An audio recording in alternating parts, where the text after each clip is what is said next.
Hey, what's going on, champs? I'm Aaron Deliosa. Welcome to an Immigrant's Life podcast, my podcast about immigrants and immigration and everything in between. Thank you for listening and downloading the show, and thank you for supporting my dad. It's great to have you back for another week of An Immigrant's Life. I am thrilled to have you here for another story-filled episode of our podcast. I appreciate your support and the fact that you're tuning in from wherever and whenever you are. Your presence means a lot to me. And as you know, you can find An Immigrant's Life on all major podcasting platforms, including YouTube. Make sure to subscribe to our channel so you never miss an episode, and I would greatly appreciate it if you could leave the podcast a 5-star rating.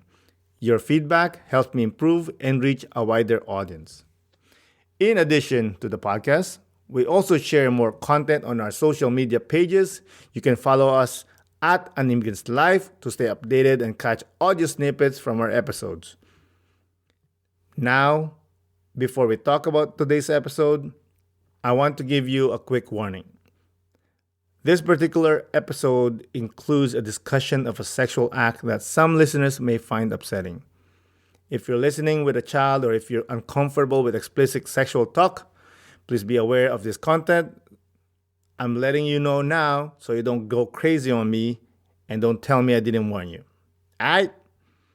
But with that being said, in this week's episode, I had an incredibly diverse and engaging conversation with a fascinating individual. I'm confident that you'll thoroughly enjoy listening to this episode. So, without further ado, let's get into the show. Isa, dalawa, tatlo. Today's guest is a writer, an educator, and a podcaster. Some people might think he's a giri and an irritable cabron, but he's actually an intelligent and likable son of a gun. Everyone, please welcome Nolan Yuma. Love the introduction. Thanks, man. I'm happy to be here. Thank you, man. I appreciate that you do that introduction. It's my pride and joy. It's a good introduction too. Spot on. I think it's people have a bit of an idea about who I am now. Hey, I did some research, but yeah, it's the introduction is like my favorite part. Like the interview could go both ways, whatever. But if I can make the guest smile with my introduction, I'm good. I guess I need to know what a giddy is. Yeah. Giddy's, to sum it up, a white ass foreigner in Spain. By the way, I didn't know that word till I did some research about you. Yeah. Which I love. By the way, before we move on, thank you for coming on the podcast. I really do appreciate it. No, I appreciate being that you invited me on the show. I'm happy to be here. So, of course, man. Why don't you tell the Immigrant Nation where they can reach you, if you want to promote anything?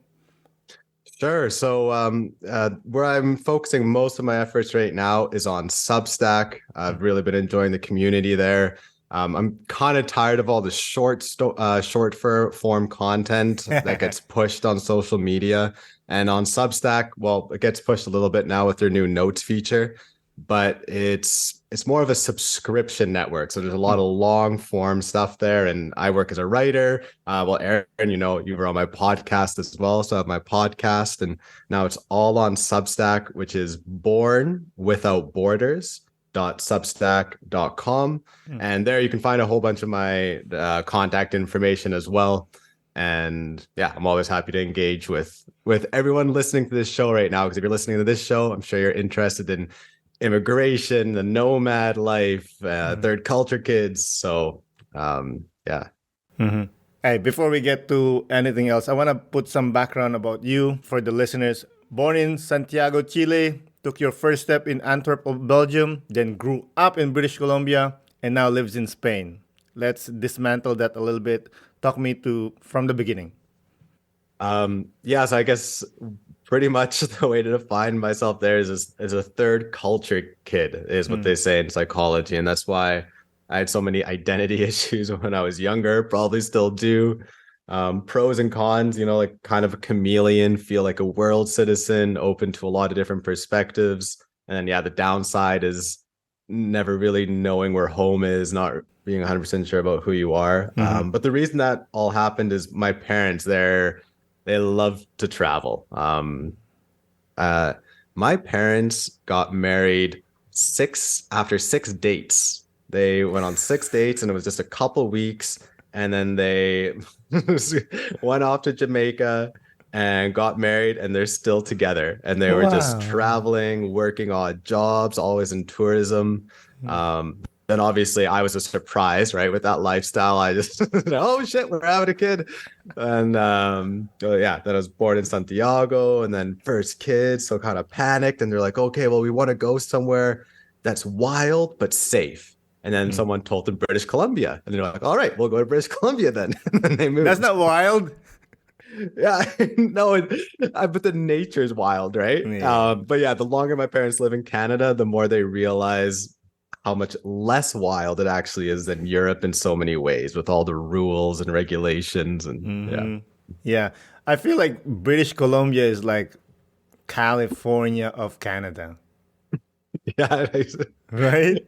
yeah, yeah. I mean, it makes sense because they're close geographically. But I mean, I love British Columbia. Like, I haven't been there, but I would love to go. I was actually planning to go this year, but it didn't work out. But soon, I'm gonna pass by. Yeah, no, you should go. It's Yeah. Your mom, where's she originally from? From Santiago? No, she was born in Argentina in Buenos Aires. Mm. That's where she was spent the first 6 years of her life, and then went back to Belgium because that's where her heritage is from. A lot of her Mm. family. So now she has, I think, 60 cousins or something, because her mom had like 12 brothers and sisters. So did her dad. Hmm. Obviously, that multiplies into cousins. So she has a bunch of cousins in Argentina, and then a lot of family in Belgium as well. That's beautiful. Have you been to Argentina?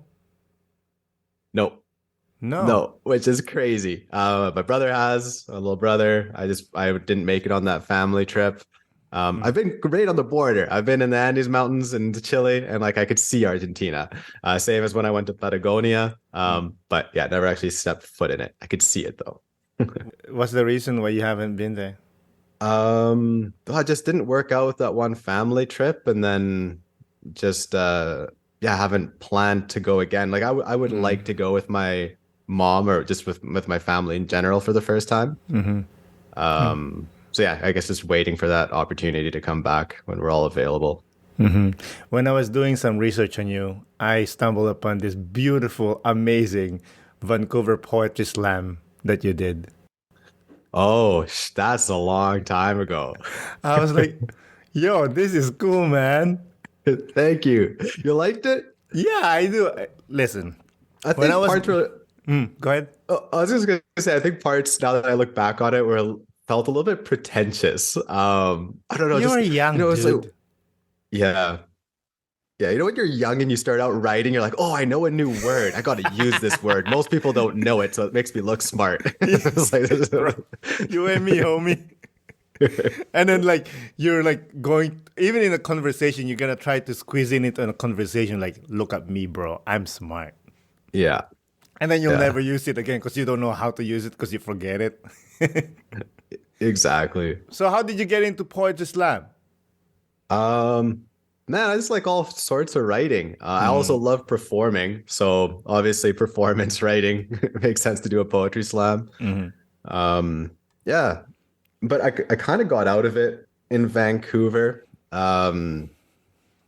I don't know. At the beginning, when I did it at the first few times in Vancouver, it was really diverse. Like you had people from a whole bunch of different groups. mhm. And then eventually it kind of became this place for an LGBTQT Here we society to go. come and talk about, like, like all the things that they're facing. And like I love that and I support that, but it just eventually only ended up being that, at least Mm, the slams that I went to. mhm, Um, yeah, I mean, I'm in complete support of it, and I also believe that they should have a space to be able to talk about those things.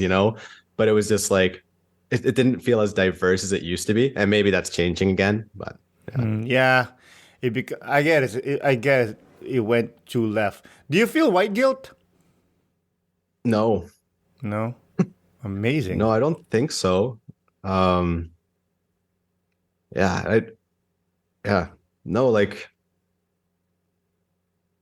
Ask me something that's more specific, because Like, maybe I do. I'd have to explore it a bit further. because I have some friends that says that, Caucasian looking, that they'll say, oh, I feel so bad for the slavery. And I'll say, you didn't do anything. You're Yeah, not the one who, quote unquote, owned those people.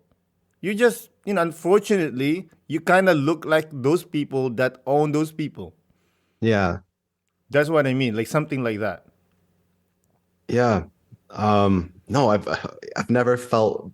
Of course, I think it's like I feel it when I see and read about slavery. Mm-hmm. I'm affected by it, and I think it's disgusting, and I'm ashamed in humans. I'm not ashamed about white people, because Mm-hmm. it slavery was happening in Europe amongst white people as well, Mm-hmm. right? It was happening in Africa amongst Mm-hmm. black people as well. Like, Mm-hmm. slavery is a historic thing. And I'm not saying that to like justify it, right? Mm-hmm. White people did it the worst and on the biggest scale and for the longest period of time. So it's fucked up. But um what I don't feel bad. I didn't enslave anyone. Mm-hmm. Do I understand like what kind of like privilege I have in the world? Do I Mm-hmm. try and check my privilege? I Ugh, guess I hate so. that terminology. Check your That privilege. Get out of here, that's the bro. thing, man. Like, I feel like I I was aware of my privilege and checked it before it became a hot button word. And Mm. now that people like check your privilege, and now I fucking hate it. And it's like I was on your side, like I'm on this side. And just because of all these little hot button words, and then especially labels, it Mm. pushes me off because, like I've said this before, um, it used to be right-wing people and fascists that would burn books and tell you what you can and can't say. Mm-hmm. Now it's the ultra left. And actually, it's still the right and the fascists, but like the rhetoric around it just like highlights the left doing it, right? Um, and to me, it's like at the beginning, they used these labels to divide and conquer. And then now, with like critical theory and intersectionality, they're using all these labels, Mm. I think with good intention, especially on the left, right? Mm-hmm. But really, it's still doing the same thing. You're just constantly focusing on these labels and dividing people and putting in groups. Mm-hmm. And well, someone said it on your podcast. It's the Martin Luther King quote about, when are people going to be judged by their character instead of their skin color, Mm-hmm. right? And I think so many people on the ultra left, they're doing all these things to have that end goal, but the techniques they're using aren't getting us there. It's just making us more divided. Mm-hmm. I say this to people a lot, that your intention and the result of that are completely two different things. You could say, I want us to not judge each other anymore. But the process that you're doing is not helping. Yeah. You know what I mean? But I understand what you're saying, and I feel like these people that talks about that just does not understand what fascism is really is. They don't Mm-hmm. know how to live under dictators. My people live under a dictator. And I'm telling you, people are vanishing in the middle of the night. You say something bad, you vanish. I promise you. This is Marcus, the original Ferdinand Marcus. But you know what's funny was, I talked to a lot of my family members about that. And I asked them, like, how was it? How was it to live? Because I was, I believe, 4 years old when they kicked him out. And I asked people, I had a family member that it was a teacher. I said, yo, how was it? Like, well, it was peaceful. Just don't say anything crazy. Is that good or no? You know what I mean? Yeah. You're safe, but are you really safe? I asked my dad. I said, Dad, how was it? How was it to grow up during those time? Like, he said it was fine. I mean, some soldiers will harass people for no reason, but really, life didn't change pretty much. Because you know how people have this grand idea of that if you vote Donald Trump, the world will end. It doesn't really end. It will change a little bit, but day to day, it doesn't really, right? Mm-hmm. You know what I'm Yeah. saying? Do you agree what I'm saying? Yeah, no, I agree. I agree. I also kind of see that just bringing a bit of a different direction is with this whole like left-right divide, and people say, oh, if you vote for someone who's ultra right, the world's gonna end and everything. And it's like it's kind of a false dichotomy when categorizing people anyways, right? Mm-hmm. Like people have some things they might be right about, some things they might be left about, but it's just always now put into a way like these are two categories of humans, and that's not the way it is, Mm-hmm. 100%. right? You living in Spain, do you feel that what's happening in America is affecting what's happening in Spain? Yeah, yeah, to an extent. Like, that's why I say I sometimes hate American cultural imperialism. And I mean, nowadays, as many horrible things that the West has done in the past and that America has done in the past, like helping fascist dictators like Pinochet and Chile on the power. Like if we look at like Central America and South America, and all the shitty things America did and what the West did in the past. But nowadays, the West, most Western countries have the like most women in power in government and things. And when it comes to like equal opportunity and thinking about equality and stuff, like the West is doing pretty good, right? So I I think it's good to think about those values and not always focus on the past of the West and be like, oh, they're shitty. It's like, well, look at the things where you're doing good right now. Mm-hmm. But that being said, there's still things that are happening in the West and in America that I don't agree with at all. And then it always starts in America and then comes through to Europe. Like Mm-hmm. if we're talking about kind of the culture wars in America with like hyper political correctness and like wokeness and everything. Mm-hmm. I remember that was just like 3 years ago when I first was in Spain. People didn't know what the term woke was. I knew about it. It's like, really? You don't know what the term woke is? Like, it gets brought up every day nowadays, right? Like, we don't know what that is. Now, everybody knows what the term woke is. It's just like, so you can see it's a little bit behind and then it trickles in. Mm-hmm. Yeah, I see that. I want to ask you about something since you live in Spain. There was some issue a few years ago, maybe still up, that catcalling in the US is frowned upon, Yeah, right? yeah, yeah. Does it happen in Spain and how does the women react to it? Um, I don't, man, like, I think it's best that you ask a woman that question. I have asked some women that question Mhm. here in Spain, and I get mixed responses, just like Okay. I get mixed responses anywhere. But I will say, um, here in Spain, it's still okay to smile at a girl. It's still okay to flirt with a girl without being a sexual predator. Like in North Hmm. America, like I feel like I have to walk around with a legal document for like smiling at a chick, It's like, oh, you're a pervert if you looked at me that way. Here, like I notice like women still like to be looked at, like just Hells yeah. right. And in North America they do too, but then it's just like, I don't know, in North America there's just so much anger. I So I don't know, noticed less of dude. that. Like it's easier to flirt. Yeah, I know. uh, I don't know. Like I saw or heard some women that these are online, by the way, that says like, "Oh, I dress up for myself." But what do you really want?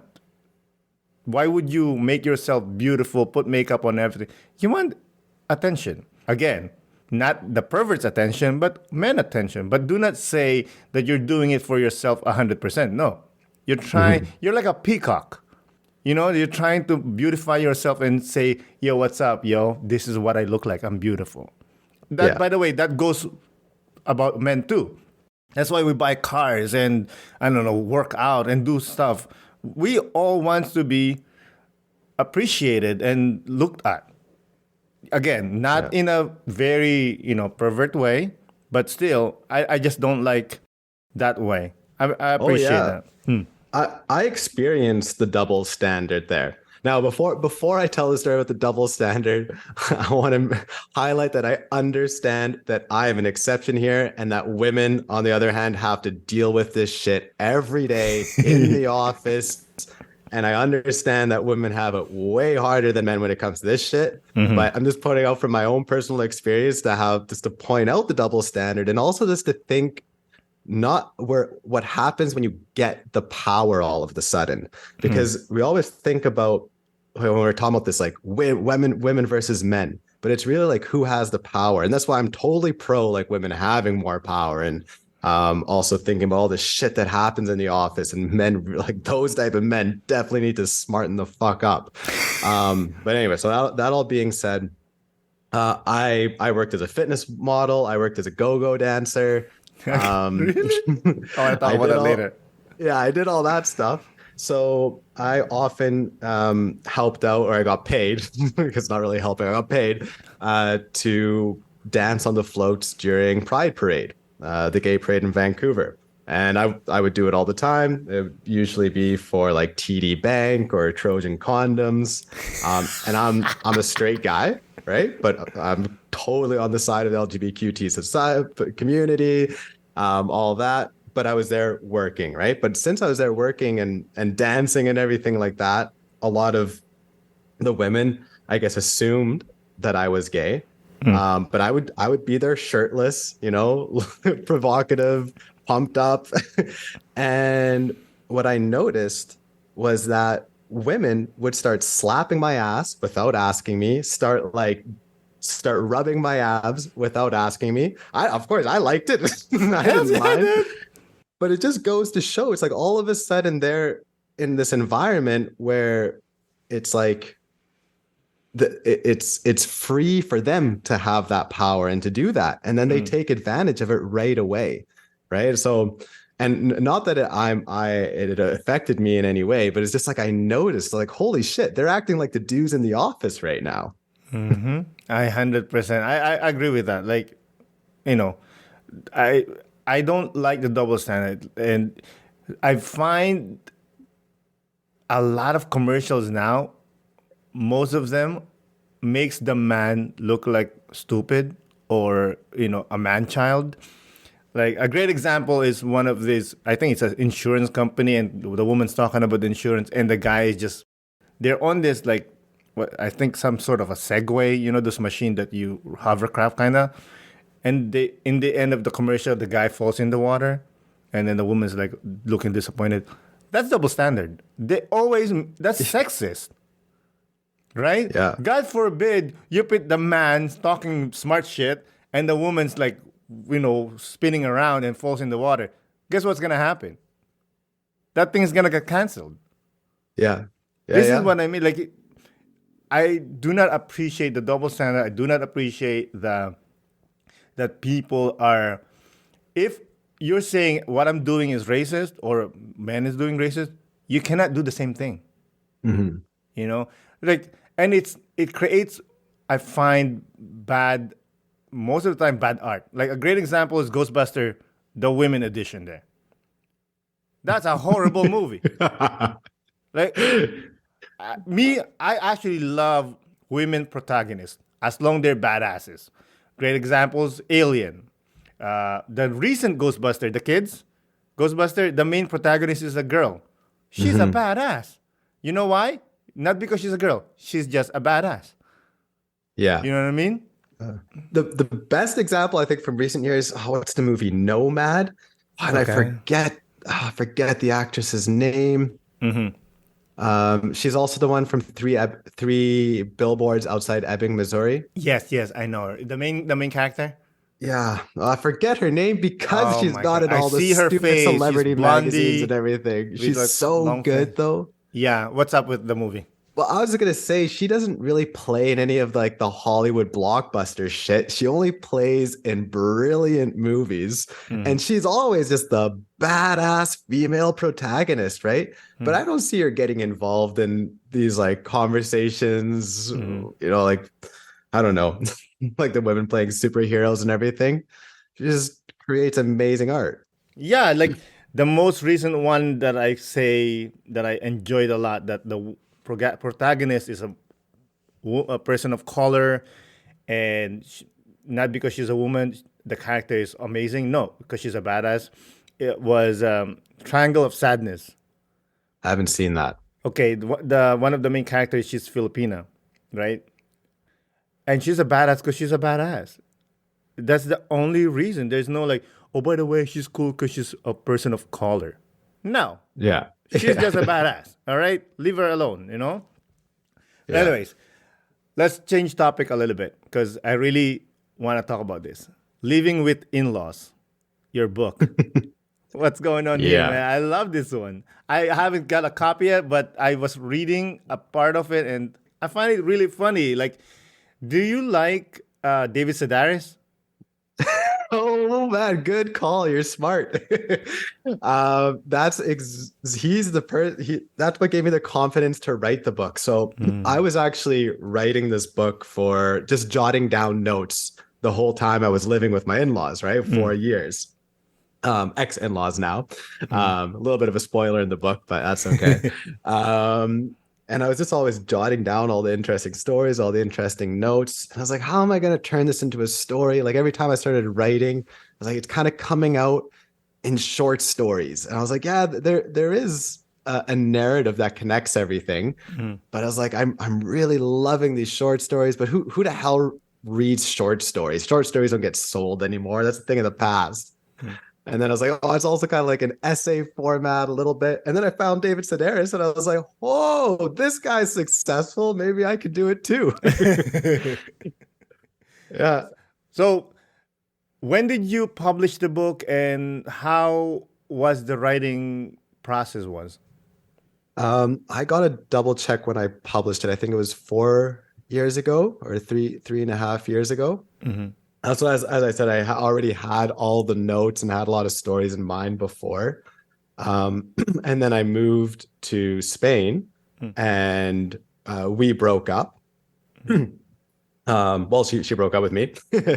And then of course I was heartbroken, but then I was like, this is also such a good ending to the book. This all of a sudden, like, and then I think it's just like I don't like the type of writing where people, they use it as their diary and everything. It's like, if you want to keep a diary, keep it to yourself. Then you don't need to publish it out to the world. So it's not like it's that style of book, because I'm not really the only main character. Neither is my ex. It's actually her mother who's kind of the main driver of the book, because I found my relationship with her to actually be the most interesting. And then when I actually worked with one of the story editors, she said like, Nolan, you have this great book that's not just a breakup story.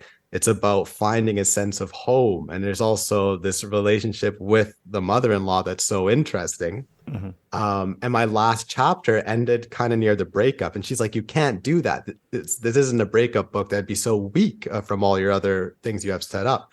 So then I added another chapter based on a letter from my ex-mother-in-law, right? And then that kind of just all of a sudden wrapped everything up in the story, but also for myself. Like I started becoming really aware about some of the things that I was doing and things that were happening in the relationship and everything. So on one side, it was kind of like that therapeutic writing, but then, through the editing and everything, I really thought like, okay, how could I make this entertaining for the reader as well? You said that it's a semi-autobiographical. I'm going to guess there are some parts that are, I don't know, was it fictionalized? Well, so I changed the names of many characters. Because some people I know are in the book. Some people said, I want you to change my name. Some people said, keep it. So that's one reason. And then, parts, like everything is true in the book, but there are like dream sequences that I kind of change. And then, I do take some creative merit in some stories, just like time wise, like realizing, okay, this actually happened 4 months later, but I'm going to throw it in with this just so it actually has a bit of a character arc here, or that it actually kind of makes sense. So there's little things like that. So that's the reason. And then third, also because that's how David Sedaris describes his books, really. I was like, what is my book? What is this? And then I was like, looking at David Sedaris, I was like, semi-autobiography. Yeah, I guess that's it. I love Sedaris, man. That's my dude. Yeah. I love that. I remember when I discovered him and I just immersed myself with Sedaris.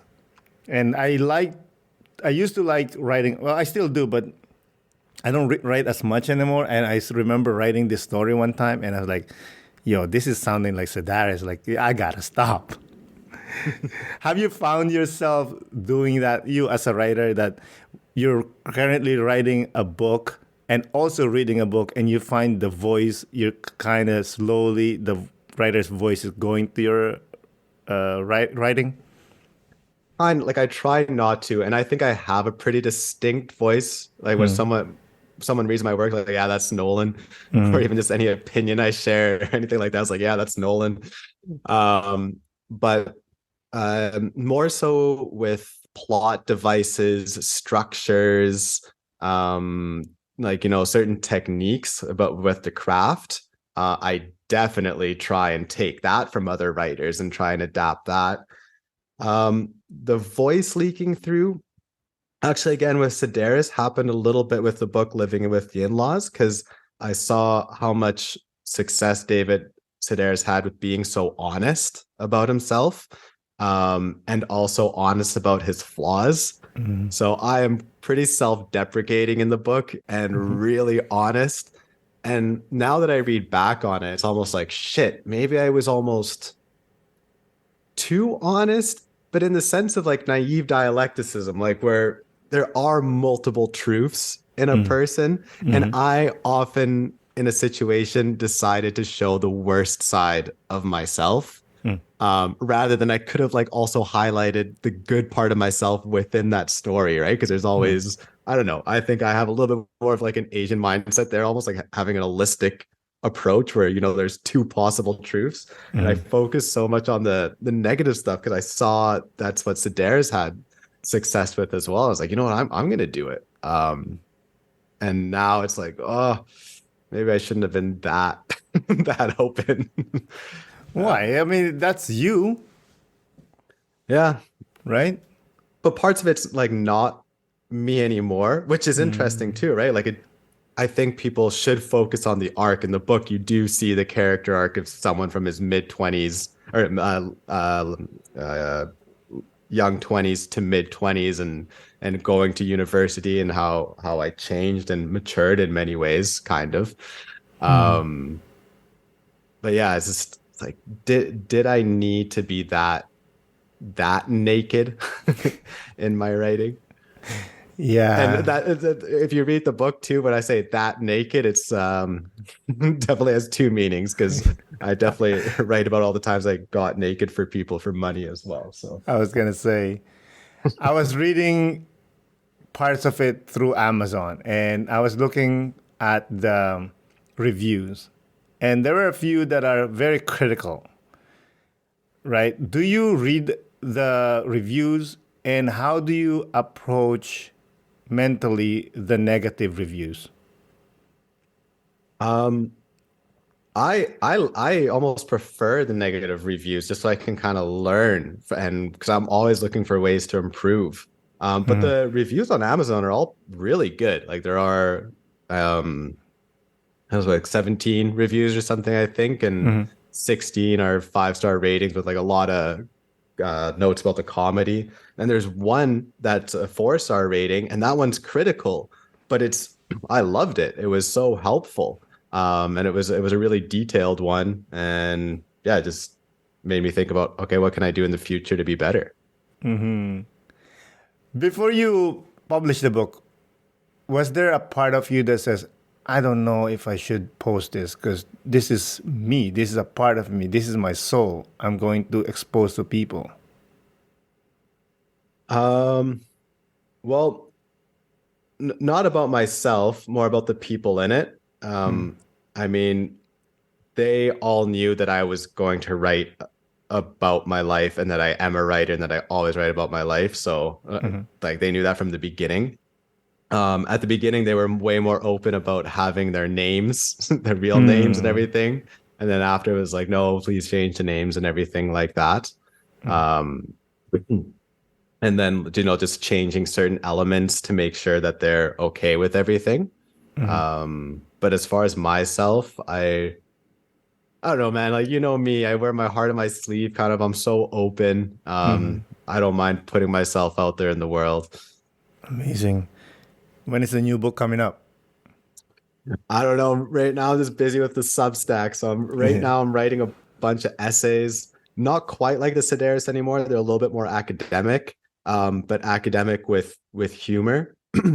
um, and I'm really enjoying it. Some people seem to really like it, but I'm definitely not reaching as big an audience as I like. I think because sometimes like the academic side is kind of serious, and then how people can just hear on the show, I'm pretty straight up with my opinions and everything. I think it might be a little bit jarring at times. Mhm. But I'm still publishing some short fictional stories. Yeah. Yeah, for sure, man. I love your content. There was one thing that I found very interesting about the men that swallows or something like that. The Men That Swallow. Yeah, it was a little bit of clickbaity title, but But I was like, yo, this is heavy, man. Was that based on experience or you heard it from someone? How did you create that piece? well, it's one of the first things I read in cultural psychology in university. So the Men Who Swallow, where it comes from, is that story from the Zambian people, right? Where the boys have their rites of passage, where they become men by ingesting semen, right? And the idea behind it was kind of this introduction about how we think about sexuality and how in the West and many parts of the world we see sexuality as either you're gay or you're straight, or you could be bi as well, but you don't see it progressing or changing over life, right? And then in their culture, they start off gay, right? Or the boys, at least they have to. And then yeah, they give blowjobs, fellatio, and then at a certain point they're allowed to be the ones receiving the fellatio, and That's then crazy. at some point they become men, and once they are a men because they've ingested enough semen, then they're allowed to be straight and marry a woman. And when I Wow. heard that on in psychology, and it was actually the opening of the textbook by Stephen J. Hine, and that's how he kind of opens the textbook and then gets into cultural psychology and all the study methods and everything. Yeah. Yeah, I mean, that's heavy. I've heard of that from a Papua New Guinea tribe, but I didn't know anything about Zambia. Yeah, the Zambian in Papua New Guinea. Oh, I'm sorry, but Yeah, Sambian. Maybe I'm pronouncing it wrong, but yeah, so it's in northern Papua New Guinea. But what's so interesting about it is that it's not actually an isolated phenomenon.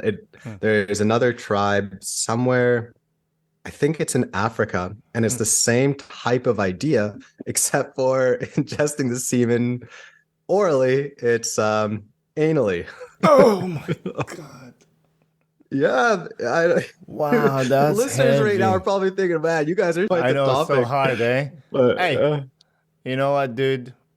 I like talking, so but it's like for me, the main thing is it was a great piece. Thank you for that, and I love the story in the front of the piece. And you mentioned it was fiction. well, that part it's fictional. It's based on reality about those people, right? But I wrote it from a character's perspective, right? I was trying to put Mm, myself in the character's perspective. And then after, as you know, in the article, then I start talking about when can we kind of blame a culture for a certain action? Like, should we all be cultural relativists and just say, okay, you know what, if it's their culture, it's okay as long as they're okay with it? mm, Or is there a way for us to start thinking about, like, no, these practices are wrong on a universal level, especially because we live on such an intertwined, globalized world right now? mhm. I'm I'm not sure about it, but I think there must be some kind of way for us to agree when some cultural practices need to stop or how they need to be adjusted. And I definitely don't want to be one of those Westerners coming in there like, oh, like, I fucking hate American imperialism, especially the cultural imperialism and making everything homogenized. So it's not that, but just thinking about it really from a moral standpoint, right? Like, how can we decide what is wrong and what is Yeah, right? I think that's I think that's impossible to create a line because like you said, you're a Caucasian man coming in there like, hey, by the way, guys, people will look, oh, look at this white dude coming to the people of color that, telling us what to do. Yeah. You know what, dude? Leave them alone. That's what I say. I get it. It's, of course, with our mentality, I think that's not cool because, these are innocent kids, right? But you know what, dude? It's their culture. What are you gonna do? Definitely. But also think just, I mean, back in the day, that made a little bit more sense because if you were part of a certain culture and you were isolated from all the information, kind of like ignorance is bliss, right? Like you don't know that giving fellatio to an older man could be something that could be harmful, or maybe it's not in their culture. I don't know, right? But if you don't have access to that information, but nowadays, most people have quite a bit of access to information. And I think that's why maybe it's like, okay, do we just leave that shit alone? Or do we figure out ways to listen to the culture and figure out how to maybe help people change, right? And I'm just talking about cultures outside the West. Same like in the West, right? We have a shit ton of flaws. And I would love people from outside of the West, to kind of come in, and they do, and share their perspectives. And it's like, oh shit, maybe the way we're doing things isn't quite right. That's why in that article I also bring up like beauty pageants with little girls. Yes. Right? I think that's morally wrong. Even though I'm from the West, and it's kind of like, or from North America, and it's a North American thing. Right. So yeah, I agree with that. We have so much of that in the Philippines, dude. Like beauty contests, it's insane.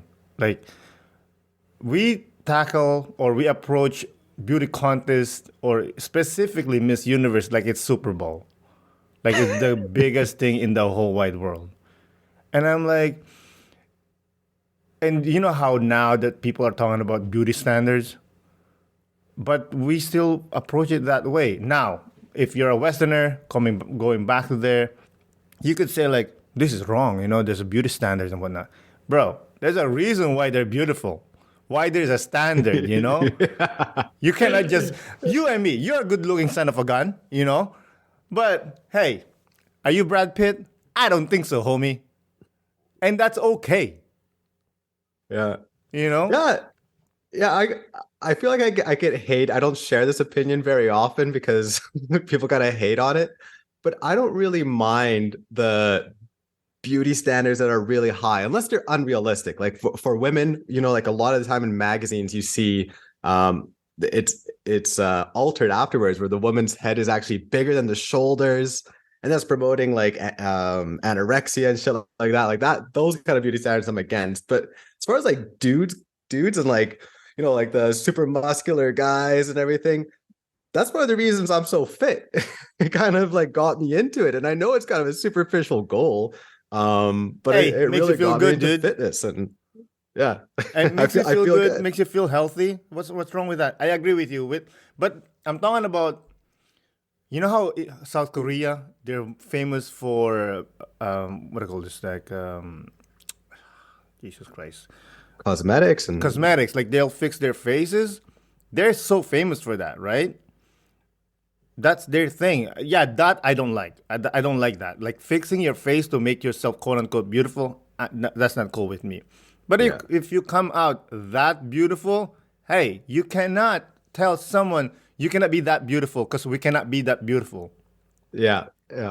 Survival of the fittest, man. Yeah. Oh, I think it's always interesting when I learn a lot about like what you just shared with me about the Philippines and then think about South Korea. Yeah. You always kind of think about America being like the superficial culture and kind of pushing that, but it's not in comparison to some other countries. Like when I hear about what goes on in South Korea and how much time they spend on their appearance or the importance of it. Yeah. Yeah. And I don't know. Have you had many people from South Korea on the show? Maybe I missed an episode. I think I have had one.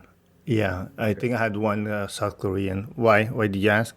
Well, I don't know, any listeners as well. Like I'd be curious to know more about it. Like I heard that before you go on a date, and it's a date to get into a relationship, It's all online, and the woman has to know your salary first, has to know what kind of car you drive, has to know your height. Like those things are the most important. And you have to do that before actually meeting the person. That's crazy. And if you just want to meet the person just to have sex, like if you just want to have a one night stand, I think you go out Saturday. And if you go out Saturday to these like, a club where you go dancing, it means you want to fuck. Like it's not about relationships at that point. If you want a relationship, online first, put in your salary, put in your height. But if you want to sleep around, go out on Saturday. Why Saturday though?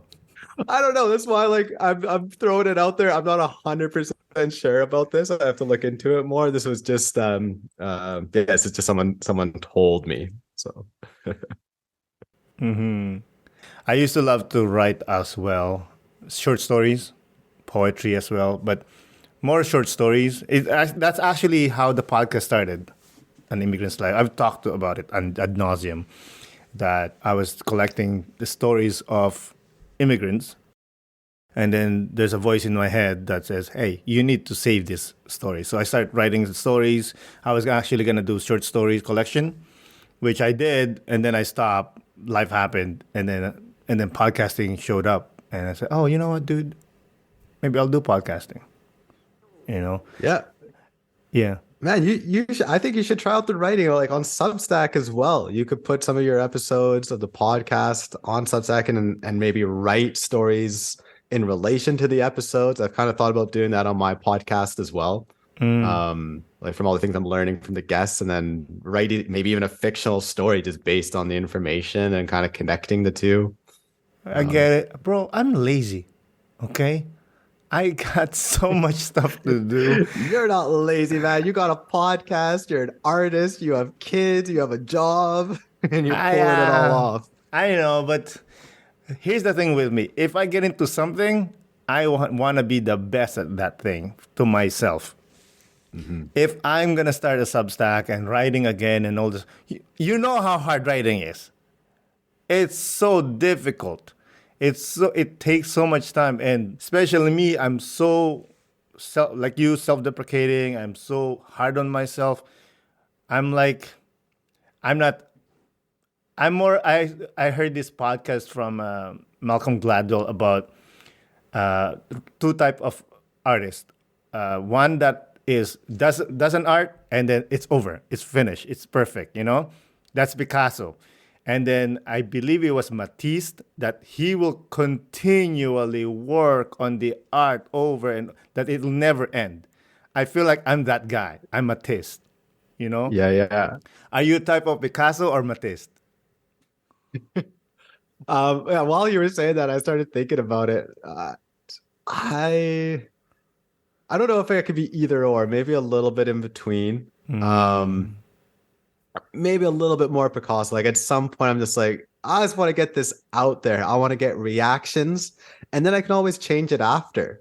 I think I have a little bit of that attitude. Like I want to make sure that I feel proud of it, and I do a lot of rewrites and edits, put it out there, and then I just hope for critique and everything, and then I can always create something new afterwards. I see that.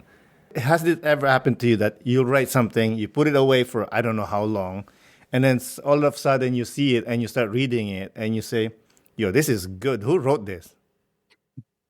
Yeah. Or the opposite. It's like, this is shit. Who wrote this? Yeah. For me, that happens too, but most of the time, the garbage part. But Yeah. when I read something and it's good, I'm like, yo, this is good. Also, has it ever happened to you that you write something, you put it away, you read it, and you're like, man, this sounds like this writer or this artist? No, not quite. Again, like same answer as before. Like I see some of the structural things that I was kind of copying at the time and just trying to incorporate into my own work. But voice, I'm always like, oh yeah, that was me in my 20s. That was me at this point. Especially obviously from first person. If I write from third person, Sometimes I try and get into a different narrator's head. Like I also pursued acting for a while, and Mm. when I'm writing, sometimes I love writing from a different narrator's perspective. Um, and I find that really enjoyable. But then even still, I never think like, oh, this reminds me of another writer. I'm always like, this is kind of what I wanted to do. Mm.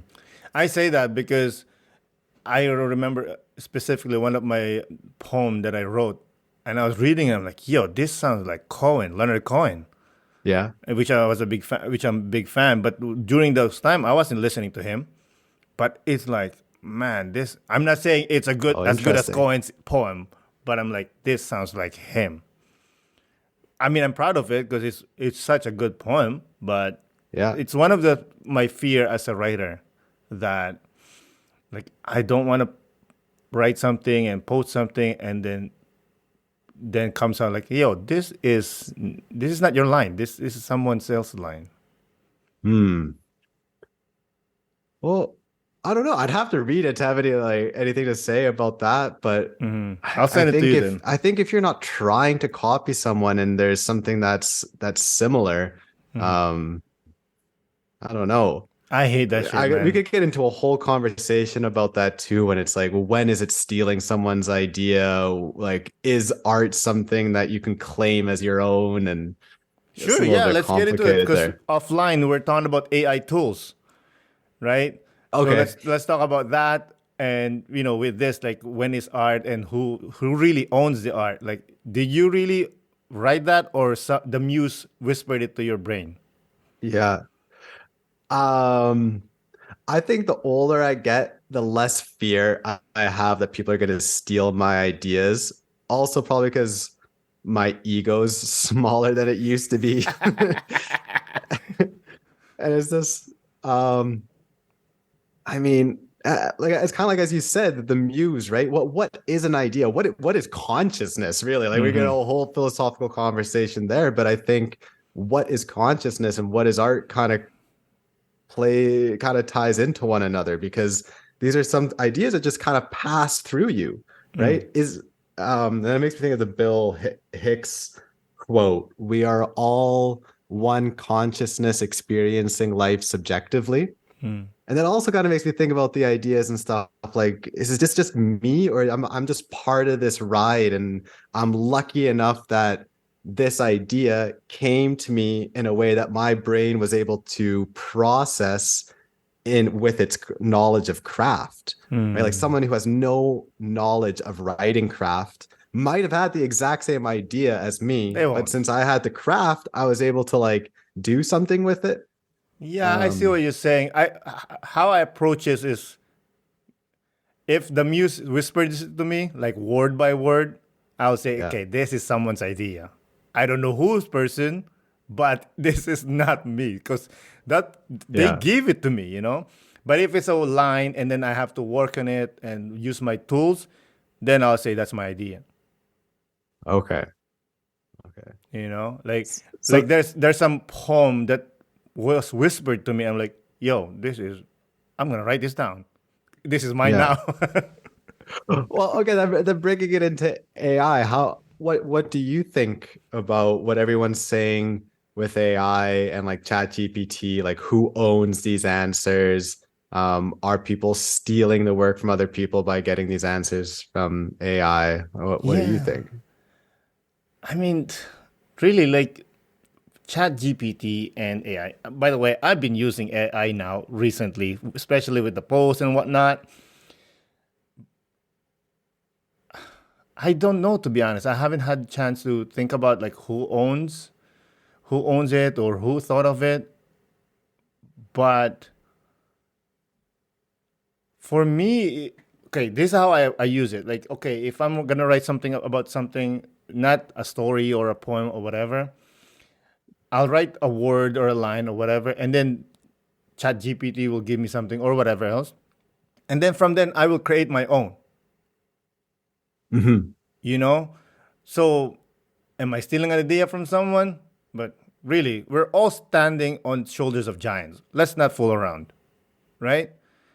So that's how I approach. But if I take that answer from ChatGPT and copy paste it to whatever I'm creating, I think that's stealing.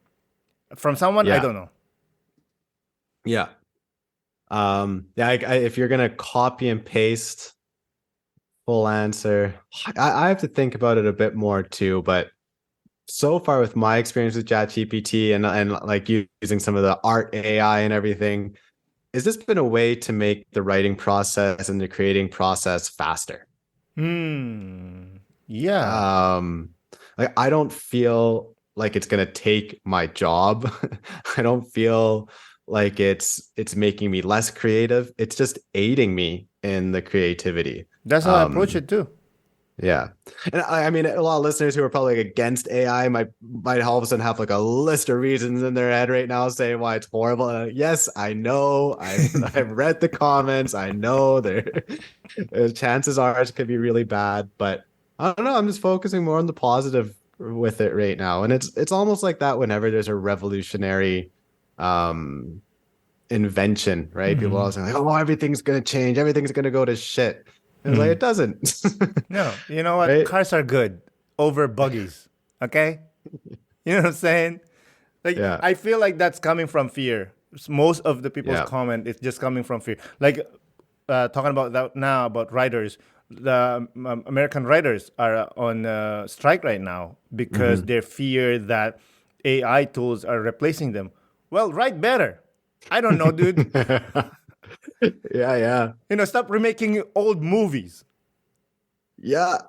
Oh, You know- dude, for sure AI could be a Hollywood writer right now. Like if anyone could write a superhero movie with all of it's so formulaic. Oh I my know. God. Speaking of, I was just watching Shazam last night with my kid, and I was like, bro, I know what's gonna happen. Like before Yeah. they do it. And then I'm just like throwing out like holes after holes after holes. And then obviously I was asking my kid who's how old is he? He's like in elementary. I said, yo, what do you think of the movie? He's like, hey, dad, it was a great movie. I'm like, bro, it's 6.5. Look, there's like holes after holes after holes. You know? Yeah. And like No, go ahead. I was just gonna I was just adding to it. There's just so many shit movies out there, and they're so predictable. And I don't know, maybe AI will help that. Maybe AI can just do the writing for those shitty movies, and then we'll have other writers coming up with unique ideas and different ideas, finally having a chance. Because if you see the amount of like that's why I kind of got away from screenwriting, because it just made me so depressed. Like at least with literature and writing, like I write something, some people buy it, but I'm not successful. And then of course I get down because I would love to be a professional writer. I would love to stop working all these soul-sucking jobs that I hate. Right? Then I get a little bit down, but then I look at some other big writers and I'm like, this is amazing. I can learn from this. Sometimes not. Sometimes like some Pulitzer Prize winners, like once they have a name, they could just fart and everyone would love it. But like when it comes to screenwriting, I got so depressed because it was like so many horrible movies getting made. Like, why is no one buying my screenplays? Or even just being a writer in the writing community and reading some brilliant screenplays and knowing that they're not getting out there and then seeing the shit get made. It's just like there's no meritocracy in that world. Yeah, 100%. Now, give you a different perspective about that. People could say, why don't you make your own movie? Money. You know? You have an iPhone or like a smartphone, True. you know? True. But yes, I agree with you. You need money and, you want the budget, right? Yeah. Yeah, it's one thing that I wanted to do, like short films. But when when you want to create things, of course, you create and you just want to create. Do you always think that, like, I want to make money off of it? No, but well, that's not the driving force, right? For me to create something, it has to be something that I'm passionate about, has to be something I believe in value-wise and everything. And then I start thinking about like, how can I make money with this? What do I have to do to make sure that I'm reaching the right people, and I'm no good at it. Maybe get naked while you're doing it. Yeah, yeah. I don't know. I follow all the marketing advice there is. Then I put something out there, and I mostly just get really good feedback, but then it just doesn't get out there enough to actually make any money. I don't know. So I'm lost with it right now a little bit. It's something that I'm struggling with. Yeah. I mean, I understand. And then you'll see someone post something that, standing here and talking about something that they lifted from someone and they get like million views. And, Oh yeah. I'm like, yo, you stole that from, I don't know, Plato or Nietzsche or someone, Yeah. Like, speaking of that, like, I've seen a lot now that this reels, especially on Instagram or TikTok, that people talking about quotes or inspirational quotes or studies and saying, "Oh, by the way, this if you do," and they get millions of views, right? Mhm. I feel like we're back in the '90s when someone could just tell you what's up, and you're like, "Oh yeah, that's the real thing," without checking. Even though we have the Google thing, but because we respect and understand, or maybe we're lazy to check, we just spreading these ideas. Like I'll give you an Yeah. example. Back when I was young, somebody told me when I was young that growing up in the Philippines, that Metallica came to the Philippines, right? And apparently they will never come back because one time, well, when they were playing, one of the members, I think it was Kirk Hammett or one of them, jumped to the crowd and no one caught them because Filipinos doesn't know what a crowd surfing is. Bro, for years I said that's real. It happened. Dude, that is not real. That is not real at all. But in my head, but I feel like we're reverting back to that. Yeah, and that actually ties into what we were talking about earlier with ChatGPT, right? Like, are we supposed to just take these answers at face value? And that's one thing I think ChatGPT should work on too is a way to get citations. I think it would be so much better is if you ask for an answer and then you ask, can you cite this for me so I can like cross-reference it? Because that's kind of what you should do when you're investigating something anyways. Most people don't, but yeah. Yeah, I agree with that. Like a great example, I was talking to my kid and I said, "Yo, did you know that if you look at water?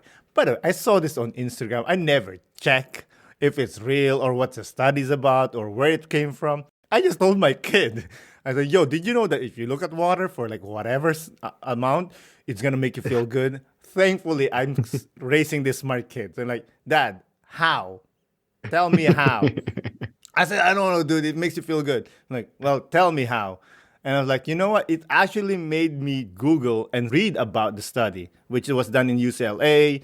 Apparently, if you do, they make people look at water. It could be any body of water. It could be like a swimming pool or whatever. For, let's say, 30 seconds, it will actually calm you down and make you feel good. Chemically, I don't know what's happening in the brain or whatever. They didn't explain it. But one thing for sure, it does not make you feel good in the long run. At the moment, it will make you feel good, but not for the long run. But my point is, thank God I have this kid that said, dude, no, okay, I don't know what about this. It doesn't even make sense, Yeah. But Yeah. I feel like we're back in the 90s. We're like, Nolan, did you know that? And then you just take it like it's real, Yeah. Yeah. Let's talk about your podcast, Without Borders. Why did you name it Without Borders, and what is it all about? So the way I always open it up, as you know, it's Welcome to Without Borders is the podcast for nomads, expats, immigrants, refugees, third culture kids, or anyone else that feels inescapably foreign. And then that last part, they're inescapably foreign. Because I know that there are people who haven't traveled a lot, but their parents come from a different culture and they're raised in a different culture in their house while they're living in a different country, right? And this is something that I'm always exploring in one way or another because it just defines who I am. And with the podcast and with just the project on Substack and everything as well, I started to think about, okay, I want to create a community with my writing. and with my podcast. What I love telling stories. I'm obsessed with storytelling and narratives. What do I have that's kind of unique in the world? And I thought kind of like the third culture child thing, which isn't that unique, but I do have my own perspective there.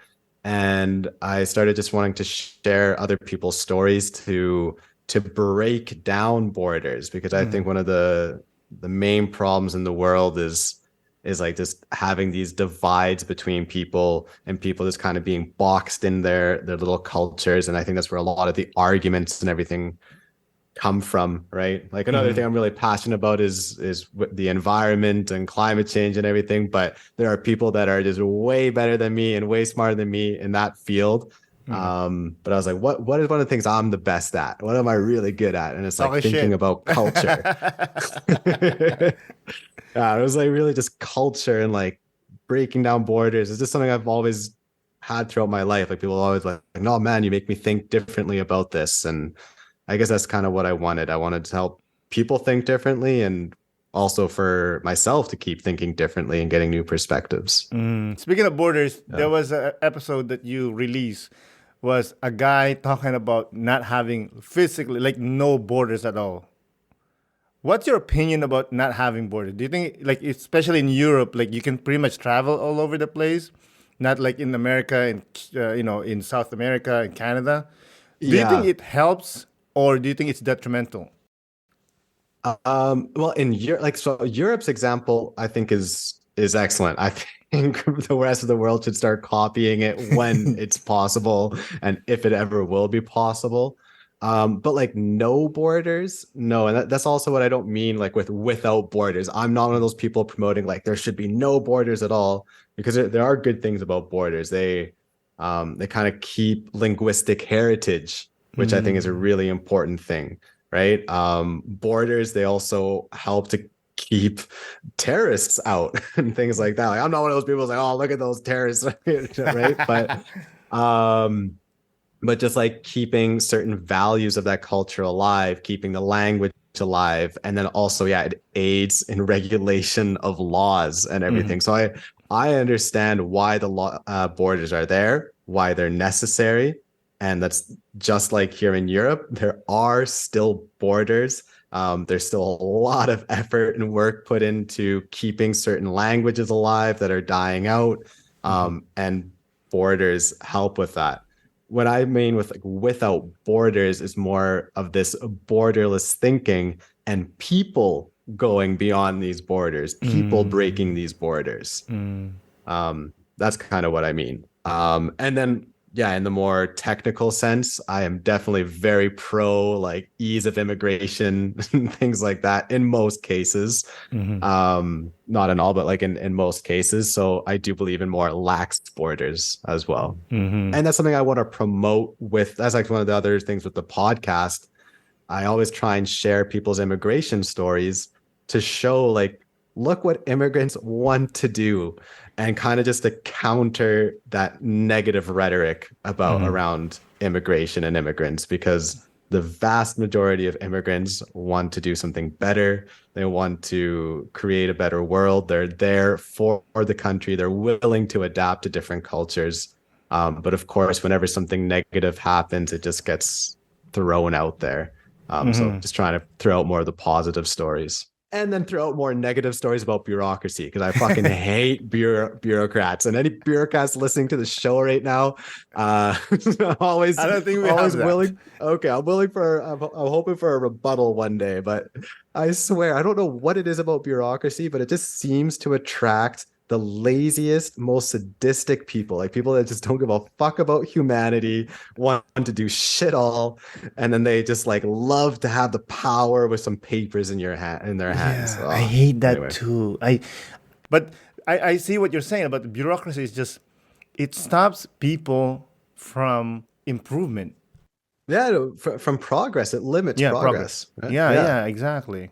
However, we need government. We need bureaucracy, of course. Yeah, we need it. But how do you think we can avoid that, though? Like, we need bureaucracy, but how can we stop or like eliminate these people that creates red tape for no reason? digitalizing shit, man. Like this, to me, it seems, I don't know why it's so damn complicated. I mean, I can look at my phone, it knows my blood pressure, it knows my name, it knows where I was born, it knows what I'm probably going to do in 5 minutes, right? Everything about me is there. But then when I have to go move to a different country, I have to prove who I am. It's just like the biggest stacks of paper. And if I don't sign it in the correct place, then I can't prove who I am. It wasn't signed in the correct place. Or this like shit like that. This is just use the technology that we already have out there so people can prove who they are. It's money, bro. It's always about the money.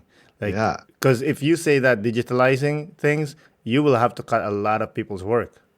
Yeah, bureaucrats work. You know, good. I'll give you an example from the Philippines. When we're coming here in Canada and we have to apply for a passport, first of all, we had to line up at 4 a.m. We have to line up because the lineup was insane. It's insane, right? And then you have to prepare.